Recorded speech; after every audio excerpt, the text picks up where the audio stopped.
This is why we're saying that retirement is different for everyone. The amount of money needed to cover things like property taxes or HELOC payments or any other debt is different for all of us. There are general formulas that can help guide you, but each case requires a level of personalization based on your lifestyle and goals. And this means there's no perfect formula for the portfolio needed to retire and the exact number of rental properties that you need.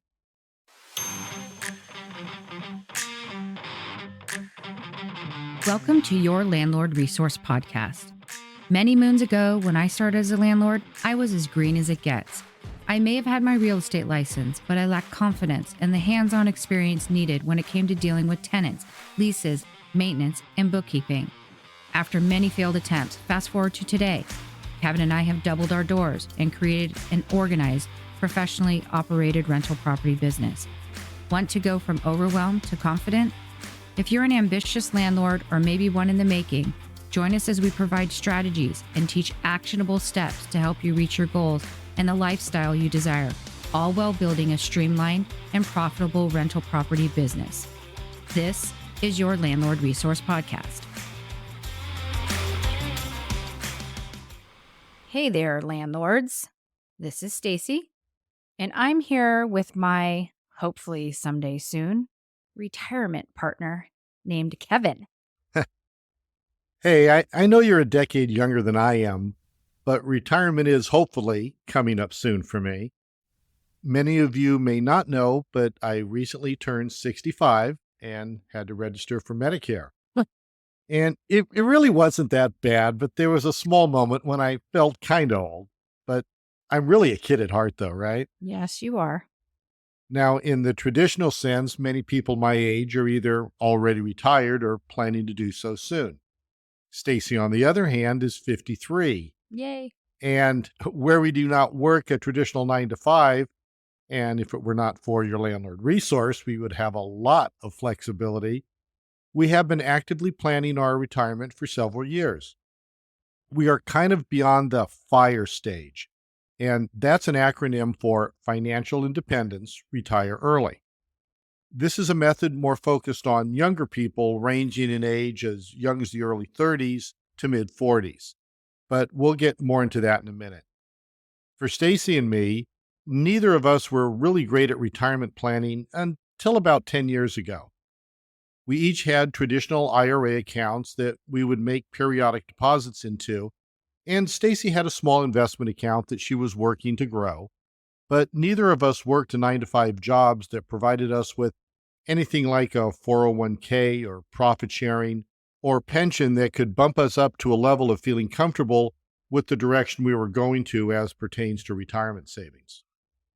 Yeah, so Kevin and I were like most other people. We were doing fine month to month, but we each had debt, and instead of planned savings, we foolishly spent our money by going out to eat all the time. We didn't have a 6-month emergency savings account, and neither of us considered what we would do if one of us got sick or injured. And where we don't really want to live in the fear of the unknown, we also don't want to be a burden to our family. And honestly, I cannot remember exactly what it was that made that light bulb go off for us, but it did, and we decided it was time for a change. Now, don't get me wrong. This is not where I'm going to say we stopped eating out and never bought ourselves anything. But we did cut back. We did set a hard budget and release some of the expenses that we know we didn't need anymore. We did pay off our credit card debt, and that took us about 3 years. Yeah, I still remember when we put all the numbers together and we were like, if we do this, it's going to take like 3 to 5 years to pay it all off. But you know what, you guys? That time went by so fast. And each month when we would see the balance going down and down, it just motivated us to make it happen even more. Yeah, so how we did this was we did debt consolidation, where we had one credit card that had offered us 18 months of a one-time low interest line of credit if we transferred our debt to them.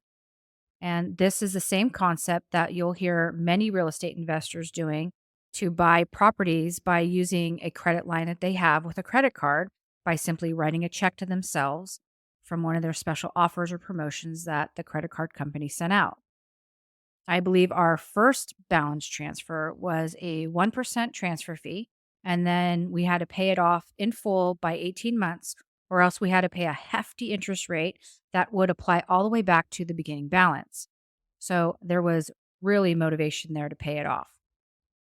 However, there was no way we could pay this balance off in 18 months. So when the year and a half was up, we just transferred that remaining balance to another credit card offer. I think this time it was 3% of the whole transferred balance. And we got another 18 months to pay it off, which we did. And then we took the large chunk of change that we were using to pay off that debt and applied it to our car payment until that was paid off. And I think we paid off something like $30,000 or $40,000 in about 5 years when you account for that car payment. And that left us sitting in a really nice position to take that money and invest it into our retirement. Do we recommend waiting like we did? No way. But even though we did wait, not only did we strengthen our financial position, we also gained confidence knowing we created a plan and executed it successfully. There's a whole psychological part to debt payoff that many do not realize. Our mindset went from a feeling of dread to feeling like we could do anything. And the cost of retirement is no joke. This is why we write the boys about investing now in their mid 20s so they can build their cushion up and have choices. Yeah, and they're doing great. For the most part, they listen to what we have to say, and I think they know a hell of a lot more about finances than either of us did when we were between the ages of 23 and 29. But I will say, Kevin and I are an open book when it comes to talking about money with the kids, where our parents were not when we were young. As teens, we were not taught to budget or invest or save for an emergency. So if you have children, say ages 10, 12 on up, start bringing them in on how you handle your finances. When they earn money, teach them to automatically save at least 10%. I mean, saving 50 or 70% would be way better, but teach them to automatically set aside some money. Create a conservatorship investment account with their money and teach them to invest in stocks or bonds. If you can do this through a retirement account for them, even better. But show them how they can turn that savings into something huge someday. They might not be able to wrap their head around it all, but believe you me, they will thank you for it someday. So, today we want to talk about retiring by using rental properties as your income source. This is something that Kevin and I are focused on, and we wanted to share our thoughts on it. And this is not to say we don't invest in stocks. We do. We absolutely understand the importance of investment diversification, but our main focus right now is residential investment properties. Let's start off discussing the concept of FIRE. As we said before, it means financial independence, retire early. It all started back in the early 90s with the book, Your Money or Your Life, 9 Steps to Transforming Your Relationship with Money and Achieving Financial Independence. This movement includes people who are basically devoted to a program of extreme savings and investment that puts them into a position to retire far earlier than traditional budgets and retirement plans would permit. It's defined by frugality, where some save up to 70% of their annual income with the plan to retire early and live off small withdrawals, typically 3 to 4% annually of these accumulated savings. This book has been revised several times and is still a bestseller with millions of copies sold. We'll link it in the show notes if you want to check it out. Now, we will say that this method, while amazing and rewarding, is difficult to do. It takes extreme discipline of living pretty much a minimalist lifestyle, but the reward is being able to retire 10 to 20 years earlier than the traditional age of 65. You go into retirement with no debt. So your house is paid off. There's no car loans and no credit card debt either. This FIRE concept has taken off with millennials, where they'll work for several years, saving up to 70% of their yearly income. And when their savings reaches approximately 30 times their annual expenses, with a common number being around, I think it's $1 million, they quit their jobs and retire. Now, there are three variations to this FIRE method. Fat FIRE is one where the savings is substantially more, allowing the individual to continue with their current standard of living. They have aggressive saving and investment strategies so that when they do retire, they can still do all the things they want, like travel, go out to eat whenever they want, have a nice car, stuff like that. Lean FIRE, as you can guess, means living a very stringent and minimalist lifestyle. I mean, these are folks who can live off less than $25,000 a year. I mean, that's some serious dedication. Yeah, no way. I can honestly say I don't think I could do that. What's that, like $2,100 a month to live off of? Yeah, there's no way you could do that. No. I mean, that would be tough, but the people that can do it, kudos to them. The next one is called Barista Fire, which falls somewhere in the middle of the two others, where they quit their 9 to 5 jobs. They'll go out and get maybe a part time job to supplement their income so they can live the life they want while drawing from their savings. I can see this being a level that we could obtain, but maybe instead of taking on a part time job, we manage our rentals. Right. And it's pretty much what we are doing, just not with $1 million in savings and investments like stocks. It's investments in real estate. Right. So, if you assume that FIRE is meant for those who earn a substantial income, like in excess of 6 figures, you're probably right. That's if the goal to retire is in their 30s or 40s. The thing to remember is that the concept of saving as much as you possibly can is key. You need to maximize your income and minimize your expenses. If you're really dedicated to this concept, you can take actions as finding a better job, adding a second one, or even creating a revenue stream through a side hustle like owning rental property or something online like we're doing with your landlord resource. So it was reported that in 2020, 1 in 4 Americans had no retirement savings, while 36% who did have savings felt that their retirement plans were not on track. And those are some sobering numbers. Yeah, 25% of Americans, no savings at all. And here I thought we were doomed, but I guess we fall in that 36% because up until recent years, we really had no plan at all. Yeah, but we should be proud of ourselves for starting. Much like anything new, you have to just start somewhere and learn and tweak it to whatever's best for you as you go. So, let's talk quickly about some things to consider about budgeting for retirement. A lot of the research that we read basically said that many retirees have a need for much less when they're older. And my opinion on that is no way. That may be for someone in their late 70s or 80s who are really slowing down, or maybe there's some health issues to consider, but people are living much longer these days. Case in point, my mom's 85, my dad's 83, and they're slowing down a bit, but they're still very active. I mean, they're traveling to Europe and Hawaii and all these great places. They still own multiple homes and, for the most part, manage all the maintenance on them themselves. My mom had a little setback with breast cancer last year, and boy, that just fueled her. It scared the crap out of all of us. And now she's on a mission to do whatever she can to live life to the fullest at 85 years old. I had one grandparent who lived to 92, and the rest all passed away at the age of 74 or younger. So I really didn't get to know those ones. And same on my side. I mean, my mom is turning 88 very soon, and my dad's 95. My mom, she's like the Energizer Bunny. I mean, listen, you guys, she did not stop working as a nurse manager for a hospital until she was 85 years old. I mean, she was in charge of all the nurses on staff during her shift when she worked. That's a lot for anyone, forget someone 85 years old. And I'll be honest with you, I'm not quite sure why she worked so long. I think part of it was she wasn't sure what she would do with herself afterwards, and maybe there was some financial need in there too. Stacy and I have said this before, but neither of us grew up talking about money as a family. Where we both have an idea of our parents' financial position, we were not privy to it in detail.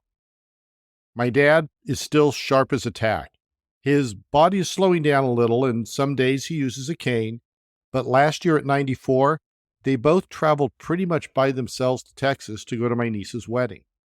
Yeah. So that's your mom at age 87 and your dad at 94, traveling through airports and getting rental cars and navigating their way to the hotel and all the stuff that comes with the wedding with very little help.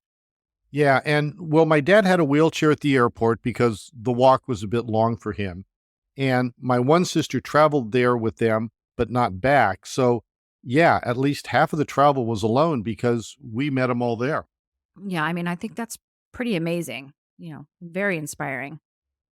But the point is, how much you need to budget for your retirement is based on so many personal decisions. So, how do you envision your retirement? Is there going to be travel? Would you like to be in a position to help a family member if needed? And not that that's something you can foresee, but you certainly can prepare for it, kind of like someone's emergency fund. It's not something they ever hope to need, but they have it to put their mind at ease. Some other items to consider would be, would you still live in your current home or would you downsize? Would you take on a part time job or do volunteer work to still be able to be around people and have some sense of socialization? Maybe your days would be spent doing some sort of hobby like painting or knitting or building stuff. My late husband's dad is really talented when it comes to woodworking.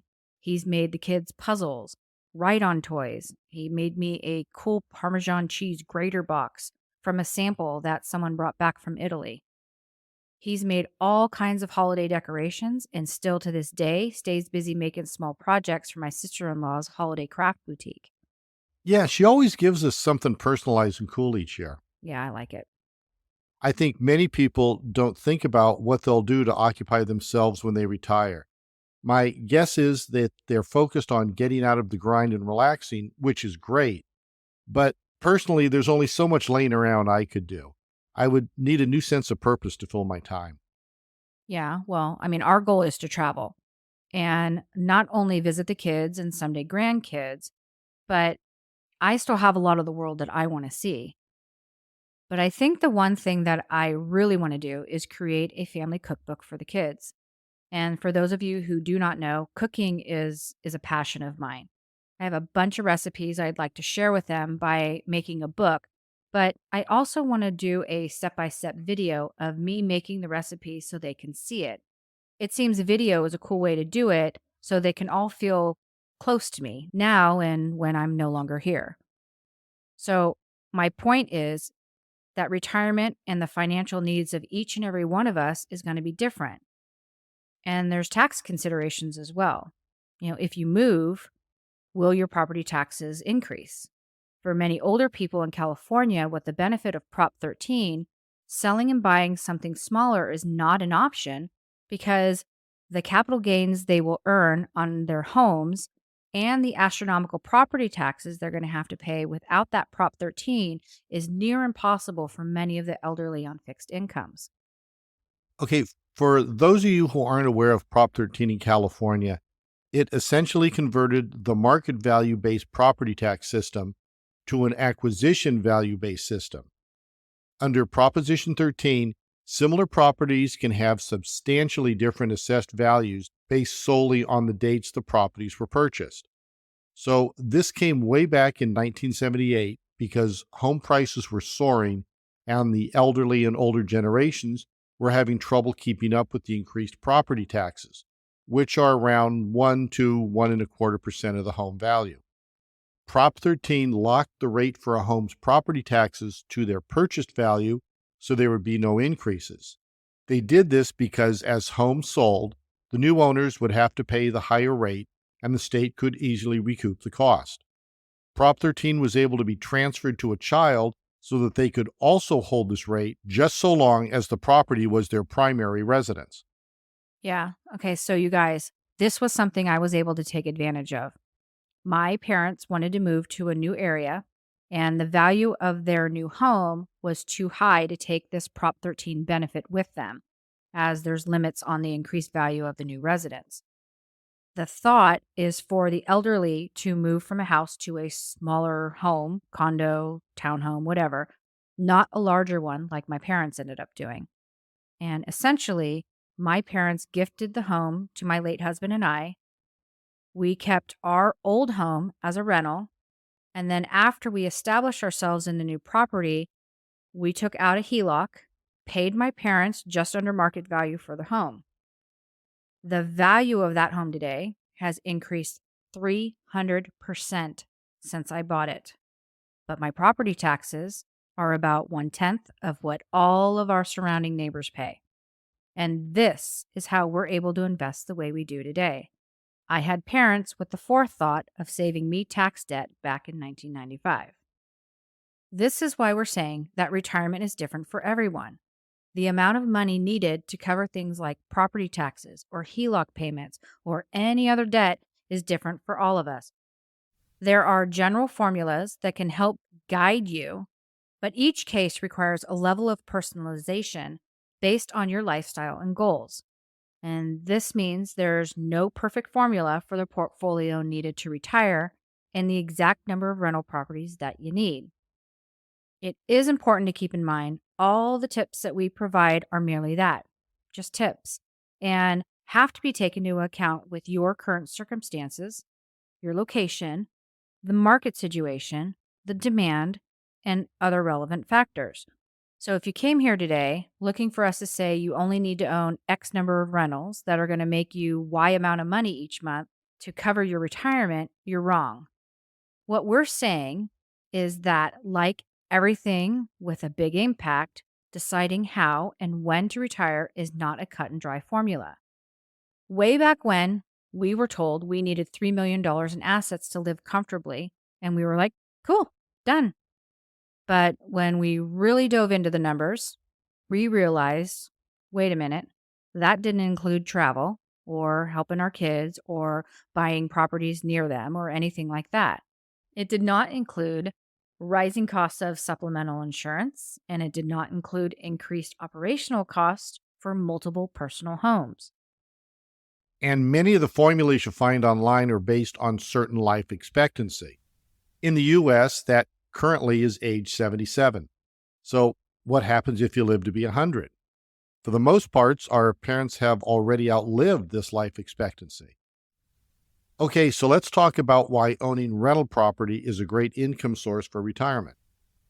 If you purchase the right property at the right price and on the right terms, a rental property can produce significantly more income than traditional passive investments. Buy as early in life as possible. Here's why. During the first few years of owning a rental property, your expenses can eat up most, if not all, of the monthly rent you receive. It takes a while to get all the rents up to market, the property in great shape, and balance the income and expenses.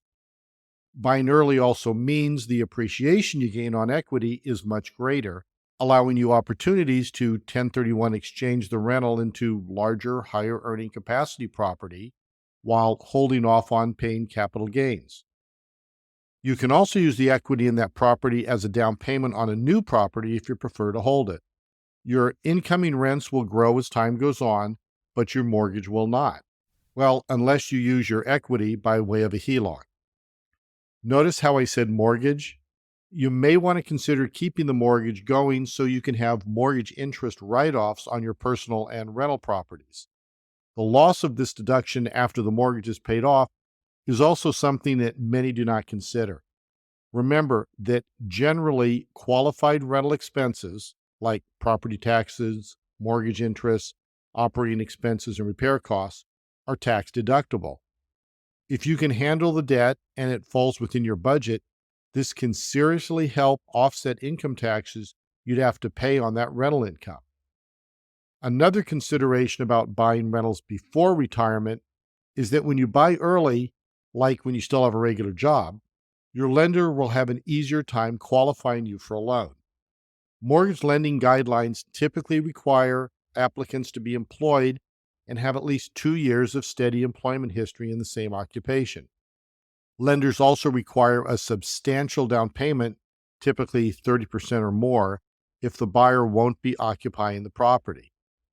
As we discussed in episode 46 about advanced tax strategies, you can also use your IRA to buy a rental property if you are short on cash for a down payment.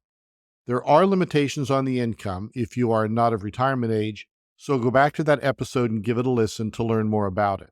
We'll link it in the show notes.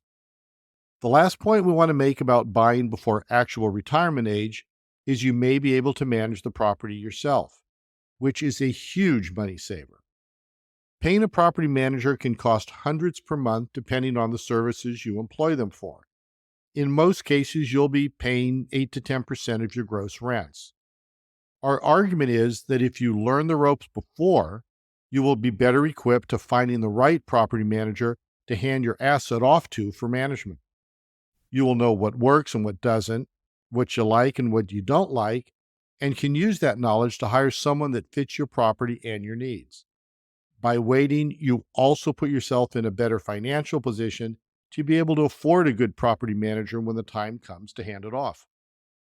However, and we're going to give you both the pros and the cons as best we can, you do need to know what you're doing when you self manage a property. Knowing how to place the best tenant, finding the right contractor or handyman to fix things, and having a solid lease to protect you. These are the things that you need to consider. As we've said before, owning rental property is not a passive investment. You're going to have to deal with things regardless of whether you hire someone to handle it or if you do it yourself. All right, we're going to switch gears here and talk a little bit about house hacking for retirement. Now, this is something that many soon to be retirees are doing when they realize they don't have enough money to fund their retirement and they're thinking of downsizing their home into a condo or a townhome. The concept is to sell your existing home or use some of your retirement savings, whether that be cash or by way of an IRA, and downsize into a duplex or a triplex. You would live in one unit and rent the rest of them out and essentially get all of your building related expenses covered by this other incoming rent. You'd also receive income by way of Social Security and potentially any retirement from additional sources like a 401k, pension, or any IRA savings. The best part of this purchase is that it can be done anywhere you want to retire. If you're in California, rent control laws are non existent for those who live in or on their rental property, so that gets rid of a huge headache right there. Some things to consider is if you want to be a landlord as you age or not. Do you want to share your property with others? Can you find a property in an area with a demographic that you want to live with? And side note, this is where learning how to place your ideal tenant is key. This concept certainly does not apply to a lot of retirees, but it's one that is good for those who might not have enough savings or maybe had to use that savings for something else like health related issues. The key is to try and make this change before retirement so that you can qualify for the loan and not have to put in more money as a down payment. Okay, so even though we mentioned that there is not a concrete formula for rentals because everyone's situation and needs are different, we do want to give you a general rule of thumb formula. According to John Graves, editor of the Retirement Journal and author of The 7% Solution, You Can Afford a Comfortable Retirement, you want to earn at least 8% from the capital invested in the rental, net of all expenses. As your expenses include the mortgage, taxes, insurance, maintenance, a 10% property management fee, and a 10% vacancy rate allowance. So if you invest $100,000 in a rental property, you want to earn $8,000 a year. The reasoning behind the 8% is that it compensates you for the risk and the fact that your investment is relatively non-liquid. If you or your spouse can work on the property by doing repairs and maintenance or managing the property, your costs will decline and your income will ultimately increase. Again, make sure dealing with maintenance, tenants, and all the issues that can come with owning rental property is what you want to deal with during your retirement years. Now we have another formula for you, but again, it is not an exact science. As we said earlier, we are given tips to help guide you, but you need to personalize it based on your lifestyle and goals. When it comes to retiring solely as a result of rental income, the math is quite simple. You just need two formulas: the monthly amount needed for retirement divided by the cash flow per rental property equals the number of rental properties you'll need. Cash flow equals income minus expenses. For this purpose, the source of income is mainly rent from your tenants. The expenses include the mortgage, interest, taxes, maintenance, vacancy, and all the other relevant factors. So let's say you need $10,000 per month to be able to retire and keep your current lifestyle. Let's also say you own a few rentals that cash flow $500 a month. So $10,000 divided by 500, that's per rental property, would equal 20 rental properties. Of course, some other items you need to factor in are if the properties will need any renovations and have any unforeseen events. So cash reserves will be a huge portion of the expenses before you cash flow. Yeah. And of course, you'll need to know how to reach this required amount of money you'll need each month to sustain your lifestyle. So start tracking your spending habits. You can use an Excel spreadsheet, or there are apps like YNAB, which stands for You Need a Budget. We will link those in the show notes. I think once you track your expenses, you'll be surprised at what you spend and what you can cut. No matter if you are trying to retire early or just be a successful real estate investor while you climb the ladder in your career, there really is no magic number of properties. And that's why it's important that you implement a strategy that is specific to your situation. You'll need to figure out what your living expenses are, how much you need per month to sustain those expenses, plus savings, and how much rental income you're going to need to make that happen. Your goal should look something like this: I want to own 8 rental properties, and my goal is to make X amount in rental income per month. Once you're clear on that monthly goal, you can work backward from there to figure out how many rentals that you'll need to reach that goal. And after you have estimated your current spending, it's time to plan how you can adjust your habits to be on track for your retirement goals. This means not only accounting for inflation, but also adjusting for any income cuts or additional expenses that you might have. Think about what you're going to spend your money on before and during retirement. This may be the most difficult part of the process because you have to predict your financial future to the best of your abilities. You should account for any expense connected with work, like travel to visit out of state properties from time to time, vacations, medical bills, monthly food costs, insurances, vehicles, hobbies. Moreover, there will be changes to your budget which are simply out of your control, like changes in interest rates, which means more expensive mortgage payments, changes in tax rates, and unforeseen events. So it will undoubtedly be difficult to create even an estimate. Nonetheless, still try and create one with the information that you do have and the factors which are under your control, and then give yourself some leeway depending on your final sum. And another item to consider would be the tax savings you would receive by owning rental property. For many of us, traditional IRAs were the way we started saving for retirement 20, 25 years ago, not considering that we will have to pay ordinary income tax when we withdraw it during our retirement years. This ordinary income tax can be offset by such things as mortgage interest deductions, depreciation, and general expenses of operating a rental property. And if you qualify for being a real estate professional, even better. Go back and listen to our 2 episodes on basic and advanced tax strategies for real estate investors, episodes 45 and 46. We'll link those in the show notes. Yeah, those are 2 very important episodes that we just did recently. We're getting a lot of good feedback on them, so check them out if you haven't done so yet. And let me close with this. If you do not own rental properties yet and you want to use them as a source of retirement income, you'll need to understand it's not exactly passive, even with a property manager. With stocks, you set it and forget it. With real estate, even with a property manager, you still have decisions to be made. But real estate investing for our retirement is the route that we plan to take, which is why we are working our butts off now so that we can generate enough income to cruise. And if we need more income, maybe then we sell a property and invest in a larger one.